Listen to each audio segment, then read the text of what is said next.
কিয়ামতের আগে 30 জন মিথ্যা নবুয়তের দাবিদার হবে।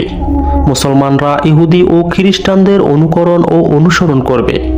মানুষ জালিমকে জালিম বলবে না, খারাপ কাজ থেকে কেউ কাউকে বারণ করবে না। নারীদের আধিক্য হবে।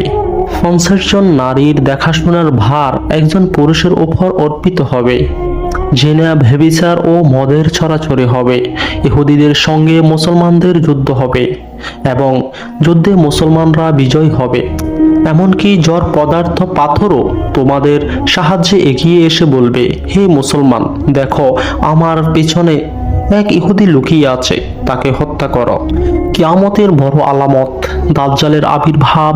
কিয়ামতের আগে মানুষকে গোমরাহ করার জন্য পূর্ব দিক থেকেই দাজ্জালের আবির্ভাব ঘটবে। মক্কা মদিনা ছাড়া সে সর্বত্র বিচরণ করবে। দাজ্জালের মাধ্যমে মানুষ দলে দলে গোমরাহ